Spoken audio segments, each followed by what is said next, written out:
that your book does not mention, and it's the same name, but inferior, the serratus posterior inferior. We're going to learn, your book does mention the serratus anterior. In the CAT, I believe it calls it the serratus ventralis. Does that ring a bell? Yeah? Okay, so that one goes from the first 8 ribs over to the vertebral border of the scapula. So we'll look at that one. This is the posterior inferior, and this one goes from the spinous processes of T11 to L2 to the lower borders of the ribs 9 and 12, and it also gets intercostal nerves, 9, 10, 11, and 12. Deep back muscles, the serratus posterior superior and the serratus posterior inferior. I'll throw those on for you to see, so you can learn those on your picture. All right, so back to the brachial plexus again, and let's talk about the terminating nerves, and then let's start picking up some more muscles in our dissection. All right, so roots, trunks, divisions, cords. Lateral cord feeds musculocutaneous and median. The musculocutaneous nerve is the nerve for the brachial flexors. The median nerve is for the flexors in the anterior forearm. So there are a couple that it does not get. But if you're thinking, let's think function, I'm going to do these actions for you with the joints. If we're going to do flexion at the elbow or flexion at the shoulder, so I'm doing coracobrachialis, bicep brachii, I'm doing brachialis to the coronoid, all of these flexor muscles here.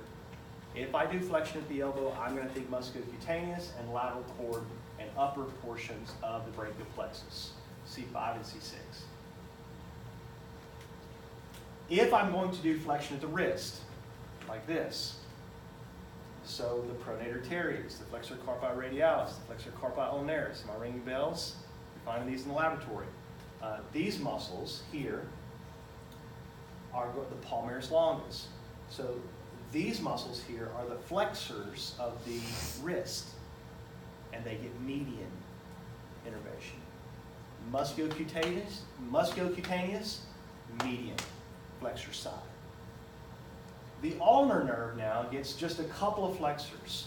So when I think ulnar, I only think pinky finger. Now it does get a little bit, median and ulnar both get the 4th digit, but I think pinky finger, flexion here in the wrist and the 4th and the 5th digit, ulnar. So I'll point that out to you. Radial and axillary are the 2 nerves that get information from the posterior cord. Now you already know the posterior cord gives you some more stuff, right? We already saw this. The thoracodorsal actually goes off the posterior cord. And the radial and axillary have their stories as well. Radial is the story of extension. The radial nerve is a big one. And it does all the extension. So all the way down, this is radial. This is all radial on this side. And so the axillary is the last one. It's the short one off the posterior cord, and it feeds the deltoid, the minor, and the joint capsule. Now, here's where they are. So there's your names, and them coming off the cords. You need to know that. But you also need to locate them in the arm. Where are they? And I would like for you to remember them in reference to the cubital fossa. I can teach them to you anywhere, but in reference to the cubital fossa.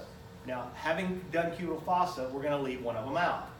This one, the axillary, doesn't go that far. So once I'm done with the deltoid with the axillary, I'm done with the axillary.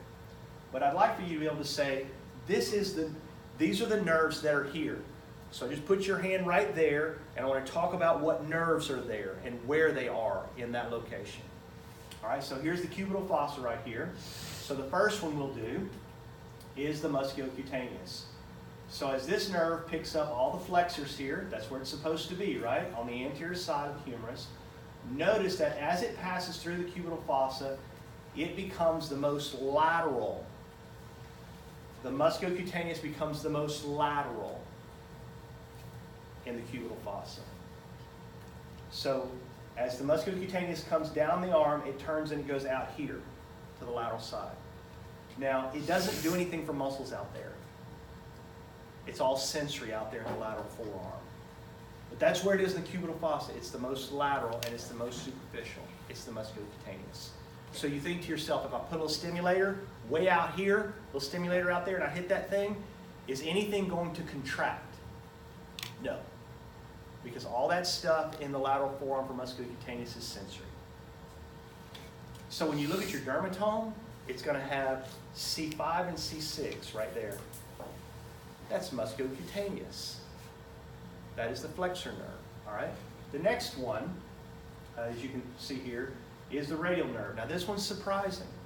This is a surprising thing because I just told you radial is the extender.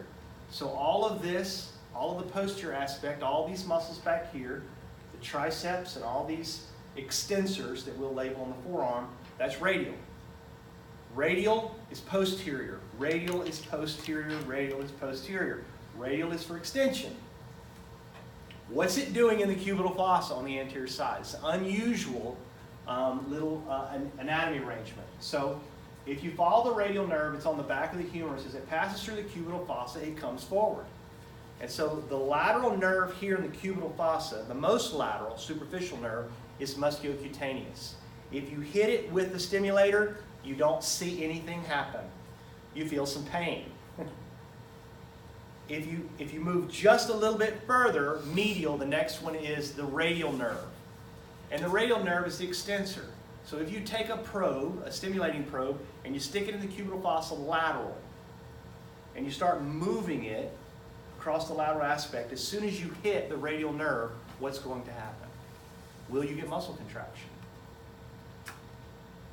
You'll get this. Radial will extend. Stimulate the radial, you get extension from the cubital fossa.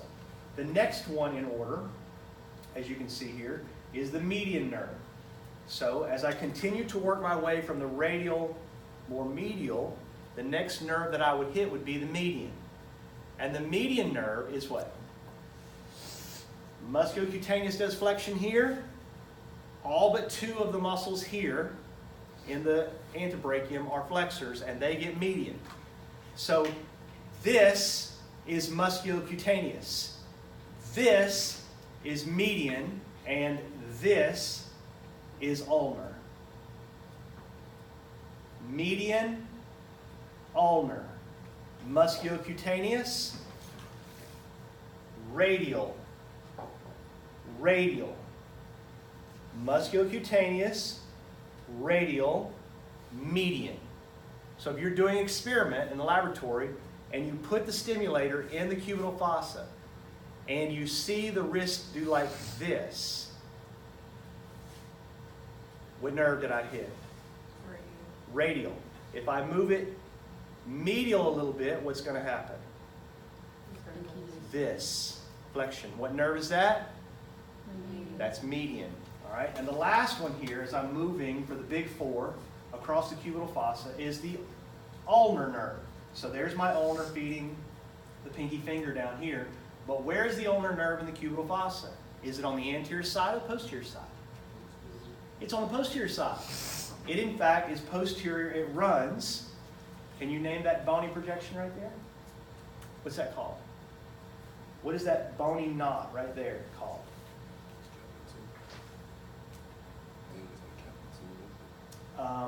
No. So the capitulum's on the lateral side, right? Articulates with the head of the radius. What is this bony piece of elbow right there? That bony piece right there. So y'all learned these bones. Yes, you were supposed to learn these bones. So this is the trochlea. This would be the coronoid fossa. There's the coronoid of the ulnar right there. What's that? It's been more than a week. You've already washed it out. That is the medial epicondyle of the humerus. That's that bony knot right there. Where is the ulnar nerve in relationship to the medial epicondyle? Posterior. Now, some people call this the funny bone. Right? It's not funny, is it? If you hit your elbow on something just medial to the olecranon, what is the sensation that you feel? Tingling where?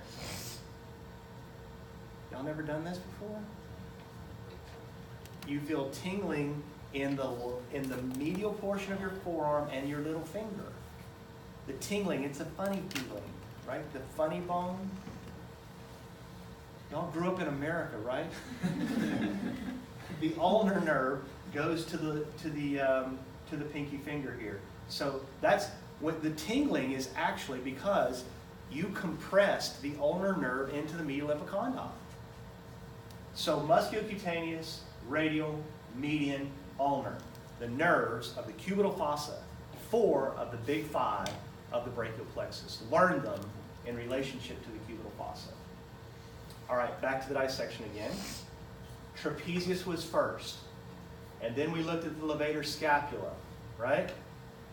And then, as we get deep to the levator scapula, the next muscle group, this muscle is sometimes called the bandage muscle. You're having to learn it in the lab as well.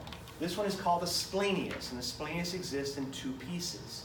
It attaches, the splenius attaches to the ligamentum nucha, or nuchae, or the nuchal ligament. Now, can I say that? What is the nuchal ligament? Where is that thing? Have we looked at that before? What is that thing? How is it? What's the anatomy here? Is it just a band? It's a sheet? What is it? It attaches. Good. Well done. It's attaching to the spinous processes of the trapezius. Doesn't attach to those spinous processes. It only starts at C7. How does it get over to the medial part? It's fused in with the ligamentum nuchae, the nuchal ligament, right? That goes from C1 to C6. So I can say that. I'm reminding you, I can say that. The trapezius is attached to this thing. The splenius is attached to this thing. And it's attached to the spinous processes of 7 to T6. Now, is this shared with the trapezius? Is the splenius on the same place that the trapezius is? Yeah, it is. Where? On the spinous process in relationship to the trapezius. The nuchal. In relationship. If I was on the spinous process of the vertebra prominens, C7, the trapezius attachment is the most superficial. Right? So the attachment of the splenius would be deeper on that spinous process. Yeah, it's on the spinous process, but not the same place. So look at this in the lab, y'all. The bones in the lab have colors on them. And you'll see the colors there for the traps and the splenius. And then it goes to the mastoid process in the occipital and the transverse processes of C2 to C4. Have I seen something there before? Transverse processes of the upper cervical bones. Have I seen something there before? Yes? There are other things there. Right. So the information is starting to stack up. You're starting to get a sense from me about how bad this becomes. You've got to spend time with it. Just keep going through it. I'm doing it in lecture. Go through it over and over and over to learn it. This one gets cervical innervation from the dorsal rami. Really? What has just changed in my description? The trapezius got cervical innervation. The levators got cervical innervation. The rhomboids got cervical innervation. But for each one of those, I kept returning. So the dorsal scapular nerve carries 3 to 5 in the cervical plexus. It goes to the levators and the rhomboids.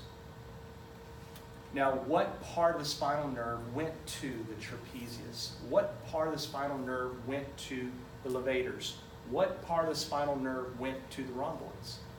Anterior or posterior rami? Anterior. So what's happened now? Do you see it? This is the all-important dividing location. As you work your way from superficial to deep in the back, when you get to the splenius, you no longer get plexus innervation. You no longer get anterior rami innervation. The deep muscles of the back are innervated by the dorsal rami.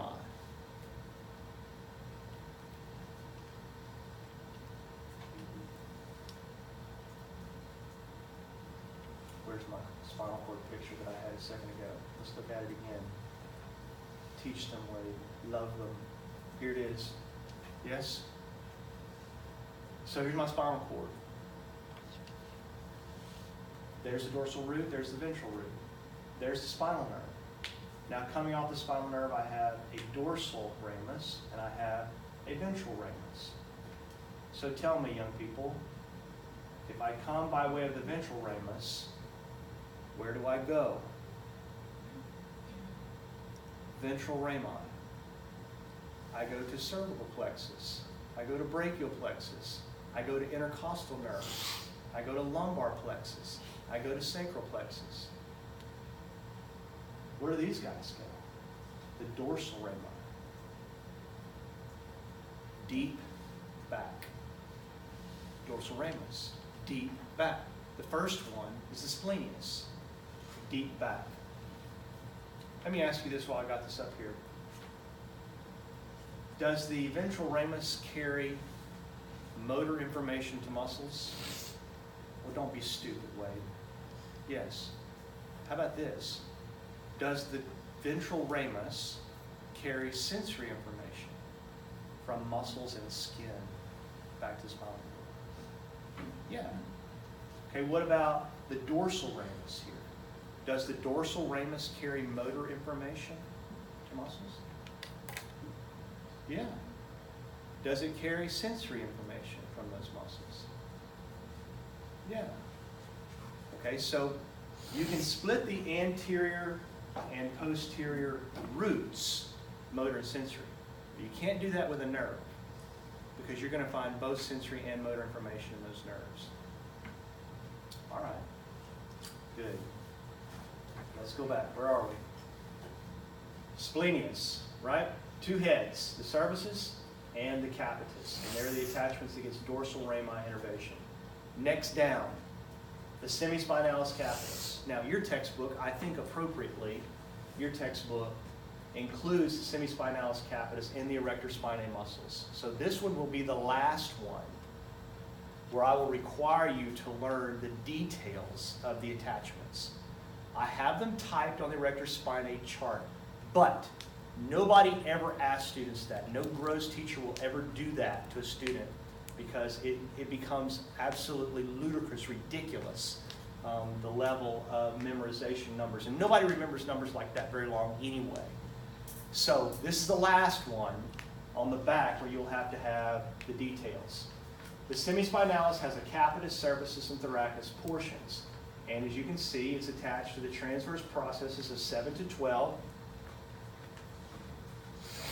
You see how nasty that question gets? What's on C7? Superficial, traps are there. What's the next one down? Rhomboids. Yeah? Rhomboid minor. What's the next one down? Splenius. What's the next one down?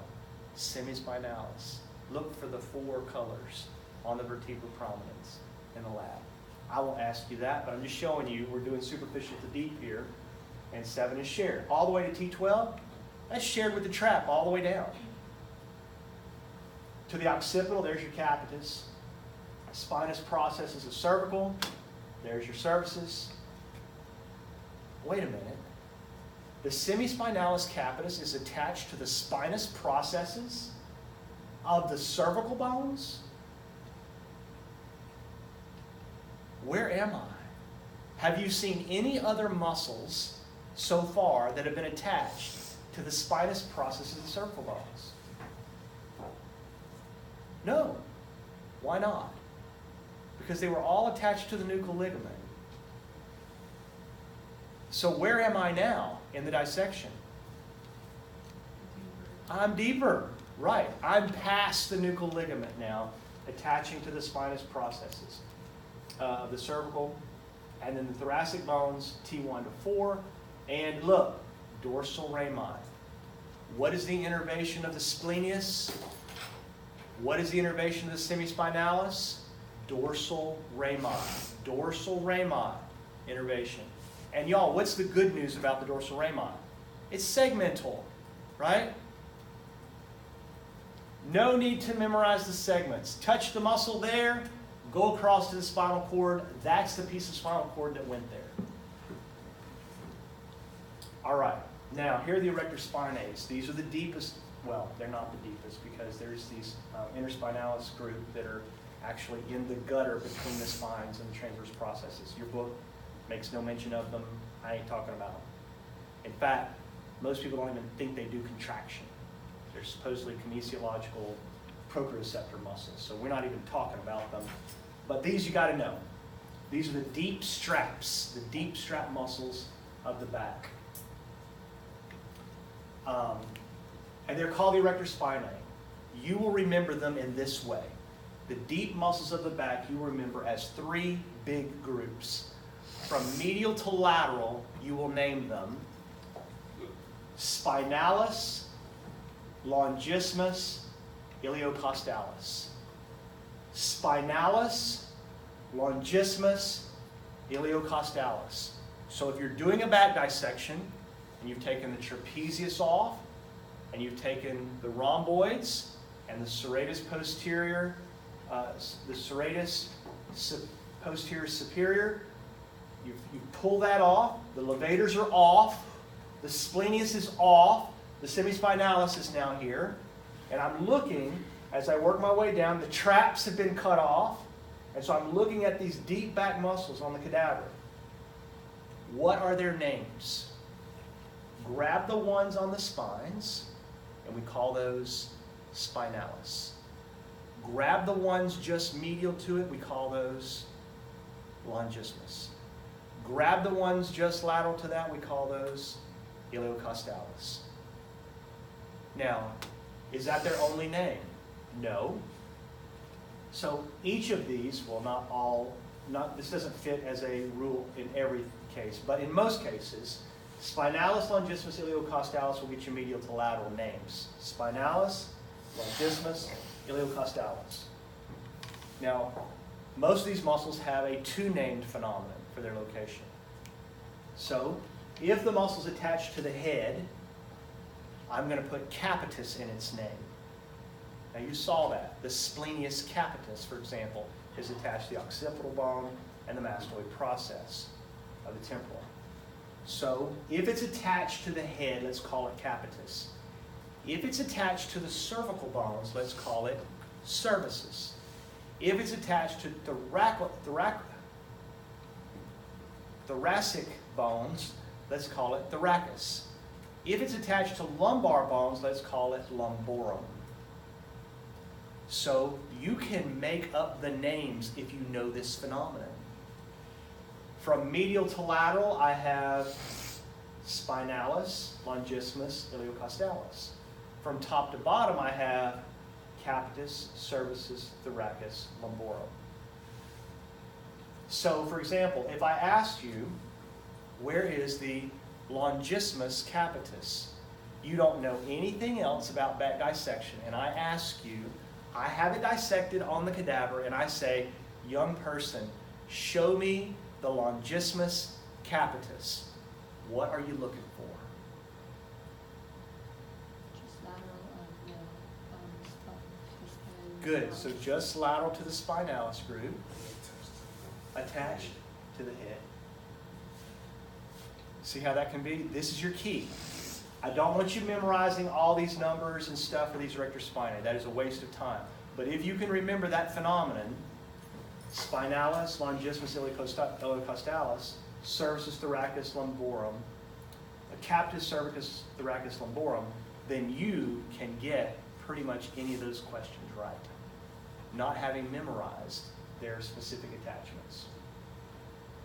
The iliocostalis cervicis.